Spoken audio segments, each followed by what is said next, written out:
Hi hello ನಮಸ್ಕಾರ. ನಾನು ನಿಮ್ಮ ಶಮಂತ್. ಕನ್ನಡದ ಸ್ಮಾರ್ಟ್ ಟ್ರೇಡರ್ಸ್ಗೆ ಸ್ಮಾರ್ಟ್ ಗುರುಗೆ ಸ್ವಾಗತ.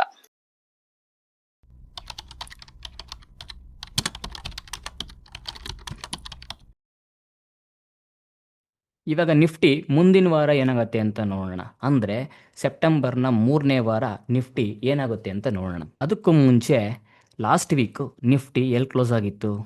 24,700ನೇ ಲೆವೆಲಲ್ಲಿ ನಿಫ್ಟಿ ಕ್ಲೋಸ್ ಆಗಿತ್ತು. 24,700 ಲೆವೆನಲ್ಲಿ ನಿಫ್ಟಿ ಕ್ಲೋಸ್ ಕೊಟ್ಟಿತ್ತು. ಈ ವೀಕ್ ಏನಾಗಿದೆ? ಈ ವೀಕು ನಿಫ್ಟಿ 25,114ನಲ್ಲಿ ಕ್ಲೋಸ್ ಕೊಟ್ಟಿದೆ.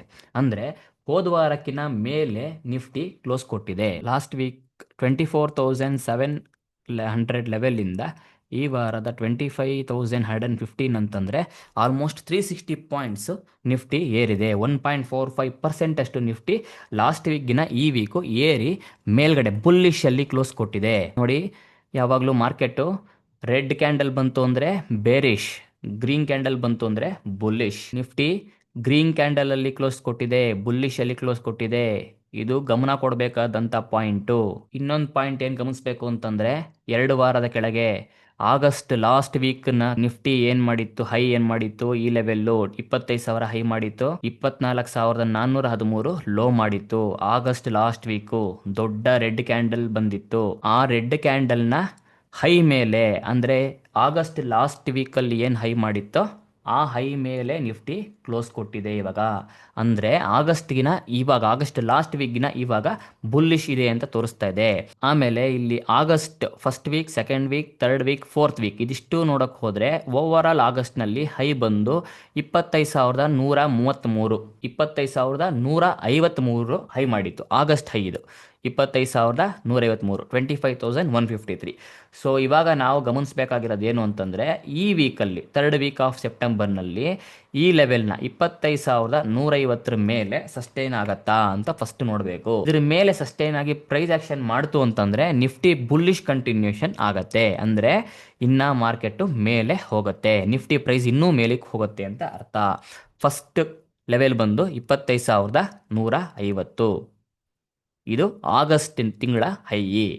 ಇದ್ರ ಮೇಲೆ ಪ್ರೈಸ್ ಆಕ್ಷನ್ ಆಯಿತು ಅಂದರೆ ಇನ್ನೂ ಕಂಟಿನ್ಯೂ ಆಗುತ್ತೆ.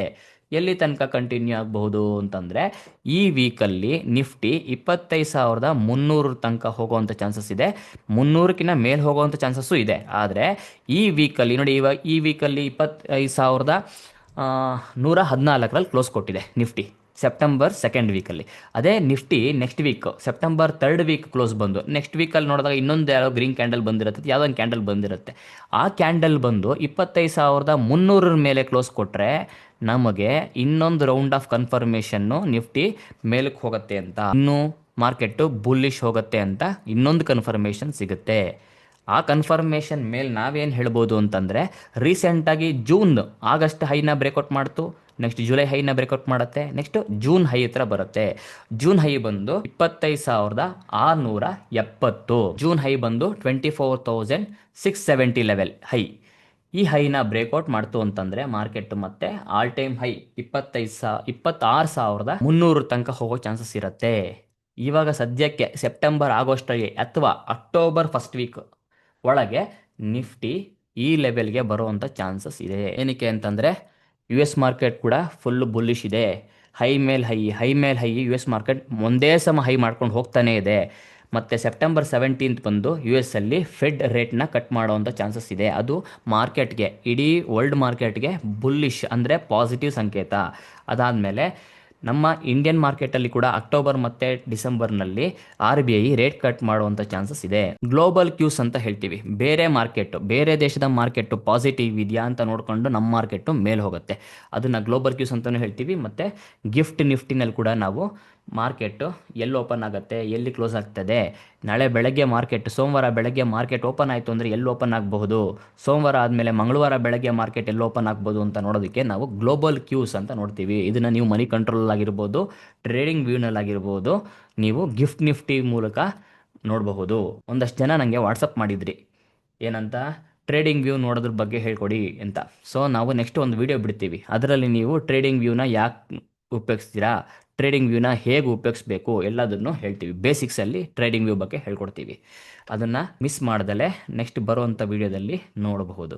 ನೆಕ್ಸ್ಟ್ ಇವಾಗ ವೀಕ್ಲಿ ಅನಾಲಿಸಿಸ್ ಆಯಿತು. ಏನಾಗ್ಬೋದು, ಇವಾಗ 25,300 ಲೆವೆಲ್ಲು ಮೇನ್ ಲೆವೆಲ್ ಆಗಿರುತ್ತೆ ವೀಕ್ಲಿನಲ್ಲಿ. ಈ ವೀಕ್ಗೆ ಅದೇ ಡೌನ್ ಬಂತು ಅಂತಂದರೆ ಈ ಲೆವೆಲ್ 24,737 ಲೆವೆಲ್ ಈ ವೀಕ್, ಅಥವಾ ನೀವು ಈ ಕ್ಯಾಂಡಲ್ ನೋಡ್ಕೊಂಬಿಡಿ, ಕ್ಯಾಂಡಲ್ ಹೈ ಮತ್ತೆ ಲೋನ ಮಾರ್ಕ್ ಮಾಡ್ಕೊಳ್ಳಿ.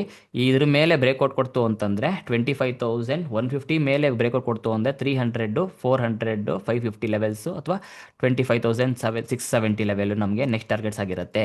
ಅದೇ ಏನಾರ ಮಾರ್ಕೆಟ್ ಮತ್ತೆ ಇಲ್ಲಿಂದ ಕೆಳಗಡೆ ಬೀಳಕ್ಕೆ ಶುರುವಾಯಿತು ಅಂತಂದರೆ ನಮಗೆ 25,750 ಅಂದರೆ ಸೆಕೆಂಡ್ ವೀಕಿನ ಲೋ ಬಂದು ನಮಗೆ ಮೇನ್ ಸಪೋರ್ಟ್ ಆಗಿರುತ್ತೆ. ಅದನ್ನೂ ಬ್ರೇಕ್ ಡೌನ್ ಮಾಡ್ತು ಅಂತಂದರೆ 24,400 ಲೆವೆಲ್ಲು ನಮಗೆ ಮೇನ್ ಸಪೋರ್ಟ್ ಆಗಿರುತ್ತೆ. ಇದರಲ್ಲಿ ನಾವು ಇನ್ನೊಂದು ಏನು ಕಾಣ್ಬೋದು ಅಂತಂದರೆ, ಇವಾಗ ಈಗ ಒಂದು ಹೀಗೆ ಹೋಗಿ ಮಾರ್ಕೆಟ್ ಕೆಳಗೆ ಬಿದ್ದು ಮೇಲಕ್ಕೆ ಹೋಗ್ತಾ ಇದೆ. ಈ ಲೆವೆಲ್ನ ಬ್ರೇಕ್ಔಟ್ ಮಾಡ್ತು ಅಂತಂದರೆ ಇದು ನಮಗೆ ಪ್ಯಾಟ್ರನ್ ಥರ ಕಾಣುತ್ತೆ. ಏನು ಪ್ಯಾಟ್ರನ್ ಥರ ಕಾಣುತ್ತೆ ನೋಡಿ, ನೀವು ನಿಮಗೆ ಇಂಗ್ಲೀಷ್ ಲೆಟರ್ನ ಯಾವ ಪ್ಯಾಟ್ರನ್ ಥರ ಕಾಣುತ್ತಿದ್ದು, ಹೀಗೆ ಬರೆದ್ರೆ ಇದ್ರ ಮೇಲೆ ಗಮನ ಕೊಡಿ. ಈ ಪ್ಯಾಟರ್ನ್ ಆಗುವಂಥ ಚಾನ್ಸಸ್ ಇದೆ. ಈ ಪ್ಯಾಟರ್ನ್ ಆಯಿತು ಅಂತಂದರೆ 25,700 ಲೆವೆಲ್ ಮಾರ್ಕೆಟ್ ಬಂದೇ ಬರುತ್ತೆ. ಈ ಪ್ಯಾಟರ್ನ್ ಥರನೇ ಆಗೋದಾದರೆ ಇದನ್ನೂ ಮುಗೀತು ಅಂತಂದರೆ ಓವರ್ ಆಲ್ ನೋಡಿದ್ರೆ ನಿಮಗೆ ಡೈಲಿನಲ್ಲಿ ಇನ್ನೊಂದು ಪ್ಯಾಟರ್ನ್ ಡೈಲಿನಲ್ಲಿ ಇನ್ನೊಂದು ಪ್ಯಾಟರ್ನ್ ಕಾಣಿಸ್ತದೆ, ಅದನ್ನು ಕೂಡ ತೋರಿಸ್ತೀನಿ. ನೆಕ್ಸ್ಟ್ ಡೈಲಿ ಟೈಮ್ ಫ್ರೇಮ್ಗೆ ಬರೋಣ.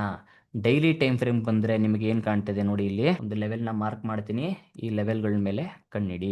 ಈ ಲೆವೆಲ್ಗಳ ಮೇಲೆ ನಿಮ್ಮ ಗಮನ ಇರಲಿ. ನೋಡಿ 2024 ಜುಲೈ 2024 ಹೋದ ವರ್ಷ ಜುಲೈನಲ್ಲಿ ಮಾರ್ಕೆಟ್ ಮೇಲಕ್ಕೆ ಹೋಗ್ಬೇಕಾರೆ ಏನು ಮಾಡಿದೆ, ಇಲ್ಲಿ ಕನ್ಸಾಲಿಡೇಷನ್ ಝೋನ್ ಮೇಲಕ್ಕೆ ಹೋಗ್ಬೇಕಾರೆ ಮತ್ತೆ ಕೆಳಗಡೆ ಬಿತ್ತು, ಮತ್ತೆ ಮೇಲಕ್ಕೆ ಹೋಯ್ತು, ಮತ್ತೆ ಕೆಳಗಡೆ ಬೀಳ್ಬೇಕಾದ್ರು ಅಷ್ಟೇ ಇಲ್ಲಿ ಕನ್ಸಾಲಿಡೇಷನ್ ಝೋನ್, ಅಂದರೆ ಇಲ್ಲಿ ಸೈಡ್ ವೇಸ್ ಆಗಿದೆ ಮಾರ್ಕೆಟು. 2024 ಜುಲೈನಲ್ಲಾಗಿದೆ, ಅಕ್ಟೋಬರ್ನಲ್ಲಾಗಿದೆ, ಡಿಸೆಂಬರ್ನಲ್ಲಾಗಿದೆ. ಅಲ್ಲಿಂದ ಮಾರ್ಕೆಟ್ ಕೆಳಗಡೆ ಬಿತ್ತು. ಮತ್ತೆ ಈ ಸರಿ ಮತ್ತೆ ಮೇಲ್ಗಡೆ ಬರ್ಬೇಕಾರೆ ಅದೇ ಪ್ರೈಸ್ ಥರ ಕೆಳಗಡೆ ಬಿದ್ದು ಮತ್ತೆ ಮಾರ್ಕೆಟ್ ನಿಫ್ಟಿ ಮೇಲ್ಗಡೆ ಬರ್ಬೇಕಾರೆ ಮೊನ್ನೆ ಮೇನಲ್ಲಿ 2025 ಮೇನಲ್ಲಿ ಕೂಡ ಇಲ್ಲೇ ಕನ್ಸಾಲಿಡೇಷನ್ ಝೋನ್, ಮತ್ತೆ ಇಲ್ಲಿ ಜುಲೈನಲ್ಲಿ ಕನ್ಸಾಲಿಡೇಷನ್ ಝೋನ್, ಆಗಸ್ಟಲ್ಲಿ ಕನ್ಸಾಲಿಡೇಷನ್ ಝೋನ್, ಇವಾಗ ಸೆಪ್ಟೆಂಬರ್ನಲ್ಲಿ ಕೂಡ ಇದೇ ಕನ್ಸಾಲಿಡೇಷನ್ ಝೋನ್ ಆಗಿದೆ. ಸೊ ಇದಿಷ್ಟು ಬಂದು ಲಾಸ್ಟ್ ಟೈಮ್ ಕೂಡ ಕನ್ಸಾಲಿಡೇಷನ್ ಝೋನ್, ಇವಾಗ ಕೂಡ ಕನ್ಸಾಲಿಡೇಷನ್ ಝೋನ್. ಈ ಕನ್ಸಾಲಿಡೇಷನ್ ಝೋನ್ ಬ್ರೇಕ್ಔಟ್ ಆಗಿ ಸಸ್ಟೇನ್ ಆಯಿತು ಅಂದರೆ ರ್ಯಾಲಿ. ಯಾವಾಗಲೇ ಆಗಲಿ ಒಂದು ಗಮನ ಕೊಡಬೇಕಾಗಿರೋದು ಅಂದರೆ ಮಾರ್ಕೆಟ್ ಎಲ್ಲಿ ಕನ್ಸಾಲಿಡೇಟ್ ಆಗ್ತಾ ಇದೆ ಅಂತ. ಯಾವಾಗ ಸೈಡ್ ವೇಸ್ ಝೋನ್ನ ಬ್ರೇಕ್ಔಟ್ ಆಗುತ್ತೆ ರ್ಯಾಲಿ ಆಗುತ್ತೆ, ಯಾವಾಗ ಸೈಡ್ ವೇಸ್ ಝೋನ್ನ ಬ್ರೇಕ್ ಡೌನ್ ಆಗುತ್ತೆ ಡೌನ್ ಸೈಡ್ ರ್ಯಾಲಿ ಆಗುತ್ತೆ, ಬ್ರೇಕ್ಔಟ್ ಆದರೆ ಅಪ್ ಸೈಡ್ ರ್ಯಾಲಿ ಆಗುತ್ತೆ. ಕಣ್ಣಿಡಬೇಕು, ಕರೆಕ್ಟಾಗಿ ಗಮನ ಕೊಡಬೇಕು, ತುಂಬ ಒಳ್ಳೆ ಗಮನ ಕೊಡಬೇಕಾದಂಥ ಪಾಯಿಂಟ್ಸ್ ಇದು, ಅಥವಾ ಕೀ ಲೆವೆಲ್ಸ್ ಇದು. ಈ ಲೆವೆಲ್ ಮೇಲೆ ಗಮನ ಇಡಿ. ಆವಾಗಲೇ ಹೇಳ್ದಂಗೆ ಡೈಲಿನಲ್ಲಿ ಇನ್ನೊಂದು ಪ್ಯಾಟರ್ನ್ ಕಾಣ್ತಾ ಇದೆ. ನಿಮಗೆ ಆವಾಗಲೇ ಒಂದು ಪ್ಯಾಟರ್ನ್ ತೋರಿಸ್ದೆ, ಇಂಗ್ಲೀಷ್ ಲೆಟರ್ನ ಪ್ಯಾಟ್ರನ್. ಯಾವುದು ವೀಕ್ಲಿನಲ್ಲಿ ಸೇಮ್, ಇವಾಗಲೇ ಇದು ಸೇಮ್ ಗಮನ ಕೊಡಿ. ಡೈಲಿನಲ್ಲಿ ಕೂಡ ಅದೇ ಇದೆ, ಅದೇ ಪ್ಯಾಟ್ರನ್ನು. ಬ್ರೇಕ್ಔಟ್ ಆಯಿತು ಅಂದರೆ ರ್ಯಾಲಿ ಆಗುತ್ತೆ. ಎಲ್ಲಿ ತನಕ, ಇಲ್ಲಿ ತನಕ ಫುಲ್ ಫಾರ್ಮ್ ಆಗುತ್ತೆ. ಅವಾಗ ಈ ಪ್ಯಾಟ್ರನ್ ಫುಲ್ ಫಾರ್ಮ್ ಆಯಿತು ಅಂತ ಅರ್ಥ, ಇಲ್ಲಿ ತನಕ ಬಂತು ಅಂತಂದರೆ. ಇವಾಗ ಇನ್ನೊಂದು ಪ್ಯಾಟ್ರನ್ ಕಾಣ್ತಾ ಇದೆ ಡೈಲಿನಲ್ಲಿ. ಯಾವುದದು ಅಂತಂದರೆ, ಇವಾಗ ಈ ಪ್ಯಾಟರ್ನ್ ಬ್ರೇಕ್ಔಟ್ ಆಗಿ ಫುಲ್ ಈ ಪ್ಯಾಟರ್ನ್ ಇಲ್ಲಿ ಬಂತು ಅಂದರೆ ಈ ಪ್ಯಾಟರ್ನ್ ಫುಲ್ ಮುಗಿಯುತ್ತೆ. ಸೊ ಇನ್ನೊಂದು ಪ್ಯಾಟರ್ನ್ ಕೂಡ ಕಾಣುತ್ತೆ ನಮ್ಗೆ. ಅವಾಗ ಅದಾದಮೇಲೆ ಈ ಪ್ಯಾಟರ್ನ್ ಮುಗಿಸ್ಕೊಂಡು ಈ ಪ್ಯಾಟರ್ನ್ ಕೂಡ ಫುಲ್ಫಿಲ್ ಮಾಡೋವಂಥ ಚಾನ್ಸಸ್ ನಿಫ್ಟಿ ಜಾಸ್ತಿ ಇದೆ. ಇದ್ರ ಪ್ರಕಾರ ನೋಡೋಕೆ ಹೋದರೆ ನಿಮಗೆ ಮಾರ್ಕೆಟ್ ಅಂದರೆ ನಿಫ್ಟಿ ಮತ್ತೆ ಆಲ್ ಟೈಮ್ ಹೈ 26,300ಕ್ಕೆ ಬಂದೇ ಬರುತ್ತೆ. ಈ ಪ್ಯಾಟರ್ನ್ ಫಾರ್ಮ್ ಆಯಿತು ಅಂತಂದರೆ ಈ ಪ್ಯಾಟರ್ನ್ ಫಾರ್ಮ್ ಆಗುವಂಥ ಚಾನ್ಸಸ್ 80% ಇದೆ. ಇವಾಗ ನಾನು ಲಾಸ್ಟ್ ವೀಕ್ ಹೇಳ್ದಂಗೆ ಡೈಲಿನಲ್ಲಿ ನಿಫ್ಟಿ ಬುಲ್ಲಿಶ್ ಇತ್ತು, ವೀಕ್ಲಿನಲ್ಲಿ ನಿಫ್ಟಿ ಬೇರಿಶ್ ಇತ್ತು. ಇವಾಗ ನೋಡಿ ನಿಫ್ಟಿ ವೀಕ್ಲಿನಲ್ಲಿ ಕೂಡ ಬುಲ್ಲಿಶ್ ಆಗಿದೆ, ಡೈಲಿನಲ್ಲಿ ಕೂಡ ಬುಲ್ಲಿಶ್ ಇದೆ, ಮೇಲೆ ಮೇಲೆ ಹೋಗ್ತಾ ಇದೆ ಮಾರ್ಕೆಟ್. ಅವರ್ಲಿನಲ್ಲಿ ಕೂಡ ನಿಫ್ಟಿ ಬುಲ್ಲಿಶ್ ಇದೆ. ಇಲ್ಲಿ ಕೂಡ ಅಷ್ಟೇ ನೋಡಿ, ಅವರ್ಲಿನಲ್ಲಿ ಕೂಡ ಒಂದು ನೀಟಾಗಿ ಕಾಣುತ್ತೆ. ಒಂದು ಒಳ್ಳೆ ಪ್ಯಾಟರ್ನ್ನ ಮುಗಿಸ್ಕೊಂಡು ಮಾರ್ಕೆಟ್ ರೆಡಿ ಆಗಿದೆ ಮೇಲಕ್ಕೆ ಹೋಗೋದಕ್ಕೆ. ಇದನ್ನ ನಾನು ಲಾಸ್ಟ್ ವೀಕ್ ಹೇಳಿದ್ದೆ. ಹೆಡ್ ಆ್ಯಂಡ್ ಶೋಲ್ಡರ್, ಇದು ಶೋಲ್ಡರ್, ಇದು ಹೆಡ್, ಇದು ಶೋಲ್ಡರ್ ಪ್ಯಾಟ್ರನ್ನು. ಇದನ್ನು ಕರೆಕ್ಟಾಗಿ ಈ ಲೆವೆಲ್ನ ಬಂದು ಸಪೋರ್ಟ್ ತೊಗೊಂಡು ಈ ಲೆವೆಲಿಂದನೇ ಮೇಲಕ್ಕೆ ಹೋಗ್ತದೆ, ಬುಲ್ಲಿಶ್ ಹೋಗುತ್ತೆ ಮಾರ್ಕೆಟು ಅಂತ ಲಾಸ್ಟ್ ವೀಕ್ ಹೇಳಿದ್ದೆ. ಅದ್ರ ಪ್ರಕಾರ ಏನಾಗ್ತದೆ ಗಮನಿಸಿ. ನಾನು ಆಗಲೇ ನಿಮ್ಗೆ ಹೇಳ್ದಂಗೆ US ಮಾರ್ಕೆಟು ಫುಲ್ ಬುಲ್ಲಿಶ್ ಇದೆ. ಇಲ್ಲಿ ನೋಡಿ, US ಮಾರ್ಕೆಟು 2025 ಫೆಬ್ರವರಿನಲ್ಲಿ ಒಂದು ಆಲ್ ಟೈಮ್ ಹೈ ಮಾಡಿತ್ತು. ಆಲ್ ಟೈಮ್ ಹೈನ ಬ್ರೇಕ್ಔಟ್ ಮಾಡ್ಕೊಂಡು ಮೊನ್ನೆ ಜೂನ್ನಲ್ಲಿ ಬ್ರೇಕ್ಔಟ್ ಮಾಡ್ಕೊಂಡು ಮತ್ತೆ ಮೇಲಕ್ಕೆ ಹೋಯ್ತು, ಮತ್ತೆ ಒಂದು ಸಪೋರ್ಟ್ ತಗೊಂಡು ಮತ್ತೆ ಇವಾಗ ನಿನ್ನೆ ಈ ವಾರದಲ್ಲಿ ಒಳ್ಳೆ ಬುಲ್ಲಿಶ್ ಕೊಟ್ಟಿದೆ. ನಿಮಗೆ ವೀಕ್ಲಿನಲ್ಲಿ ತೋರಿಸ್ತೀನಿ, ನೀಟಾಗಿ ಅರ್ಥ ಆಗತ್ತೆ. ಇದು ಕರೆಕ್ಟಾಗಿ ಗಮನ ಕೊಡಿ. US ಮಾರ್ಕೆಟ್ ಏನಾಗ್ತದೆ ಅಂತ. US ಮಾರ್ಕೆಟು ವೀಕ್ಲಿನಲ್ಲಿ ಒಳ್ಳೆ ಬುಲ್ಲಿಶ್ ಬ್ರೇಕ್ಔಟ್ ಆಗಿ ಮೇಲೆ ಹೋಗ್ತದೆ. ಕಂಟಿನ್ಯೂಷನ್ ಆಯಿತು ಅಂತಂದರೆ ನಮ್ಮ ಟಾರ್ಗೆಟ್ ಬಂದು ಇದು ಎಷ್ಟು, 7,000 ತನಕ ಹೋಗೋ ಚಾನ್ಸಸ್ ಇದೆ. S&P 500 ತೋರಿಸ್ತಾ ಇರೋದು ಇದು. S&P 500 ಮೇಲೆ ಗಮನ ಇಡಿ, 7,000 ತನಕ ಹೋಗೋ ಚಾನ್ಸಸ್ ಇದೆ. ಅಂದರೆ ಈಗೇನು ರೀಸೆಂಟಾಗಿ ಬ್ರೇಕ್ಔಟ್ ಆಗಿದೆ ಈ ಲೆವೆಲಿಂದ ಇದು 8.35% ಹೋಗೋ ಚಾನ್ಸಸ್ ಇದೆ. ಡೌ ಜೋನ್ಸು ಅಷ್ಟೇ, US ಮಾರ್ಕೆಟ್ದು ಇದು ನೋಡಿ ನವೆಂಬರ್ನಲ್ಲಿ ಒಂದು ಹೈ ಮಾಡಿತ್ತು ಹೋದ ವರ್ಷ, ಮತ್ತೆ ಜನವರಿನಲ್ಲಿ ಒಂದು ಹೈ ಮಾಡಿತ್ತು, ಮತ್ತೆ ರೀಸೆಂಟಾಗಿ ಆ ಲೆವೆಲ್ನ ಯಾವುದು 44,130 ಹೈ ಮಾಡಿತ್ತು. 44,130 ಡೋಜನ್ಸ್ ಹೈ ಮಾಡಿತ್ತು. ಅದನ್ನ ಆಗಸ್ಟಲ್ಲಿ ಬ್ರೇಕ್ಔಟ್ ಮಾಡ್ತು. ಬ್ರೇಕ್ಔಟ್ ಮಾಡಿ ಮತ್ತೆ ರೀಟೆಸ್ಟ್ ಮಾಡಿ ಮತ್ತೆ ಇಲ್ಲಿ ಮೇಲ್ ಹೋಗ್ತಾ ಇದೆ.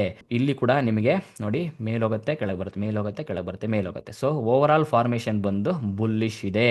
ಇದು ತುಂಬಾ ಗಮನ ಕೊಡಬೇಕಾದಂತ ಕೀ ಲೆವೆಲ್ ಮತ್ತೆ ತುಂಬಾ ಗಮನ ಕೊಡಬೇಕಾದಂತ points. Overall US market ಬಂದು ಬುಲ್ಲಿಶ್ ಇದೆ. ಸೊ ಇದು ಕೂಡ ಅಷ್ಟೇನೆ, ಹೀಗೆ ಕಂಟಿನ್ಯೂ ಆಯ್ತು ಅಂತಂದ್ರೆ ಇದು ಕೂಡ ಇಲ್ಲಿಂದ ಇವಾಗ ಎಲ್ಲಿದೆ ಈ ಬ್ರೇಕ್ಔಟ್ ಇಂದ ಒಂದು 10% ಮೇಲೆ ಹೋಗೋ ಚಾನ್ಸಸ್ ಇದೆ. ಇಲ್ಲಿ US ಮಾರ್ಕೆಟ್ ಮೇಲೆ ಹೋಯ್ತು ಅಂದ್ರೆ ನಮ್ಮ ಇಂಡಿಯನ್ ಮಾರ್ಕೆಟ್ ಕೂಡ ಮೇಲಕ್ಕೆ ಹೋಗುತ್ತೆ, ಚಾನ್ಸಸ್ ತುಂಬಾ ಇದೆ ಮೇಲೆ ಹೋಗುವಂತ ಚಾನ್ಸಸ್ ಅಂತ ನಾನು ನಿಮ್ಗೆ ಹೇಳ್ತಾ ಇರೋದು. ಏನ್ ಬೇಕಾರಾಗ್ಬೋದು, ನಾವು ಎರಡಕ್ಕೂ ಪ್ರಿಪೇರ್ ಆಗಿರ್ಬೇಕು. ಮಾರ್ಕೆಟ್ ಮೇಲಕ್ಕೆ ಹೋದ್ರೆ ಏನ್ ಮಾಡ್ಬೇಕು ಅಂತ ಪ್ರಿಪೇರ್ ಆಗಿರ್ಬೇಕು, ಮಾರ್ಕೆಟ್ ಕೆಳಗಡೆ ಬಿತ್ತು ಅಂದ್ರೆ ಏನ್ ಮಾಡ್ಬೇಕು ಅಂತ ಪ್ರಿಪೇರ್ ಆಗಿರ್ಬೇಕು, ಮಾರ್ಕೆಟ್ ಸೈಡ್ ವೈಸ್ ಆದ್ರೆ ಏನ್ ಮಾಡ್ಬೇಕು ಅಂತ ಪ್ರಿಪೇರ್ ಆಗಿರ್ಬೇಕು. ನಾವು ಮುಂಚೆ ಪ್ರಿಪೇರ್ ಆಗಿದ್ರೆ ಮಾತ್ರ ನಾವು ಟೈಮ್ ತಕ್ಕಂತೆ ಅಥವಾ ಆಪರ್ಚುನಿಟಿ ಬಂದಾಗ ಆಕ್ಟ್ ಮಾಡಬಹುದು. ಇದು ಈ ವಾರದ ವೀಕ್ಲಿ ಅನಾಲಿಸಿಸ್ ಆಗಿತ್ತು.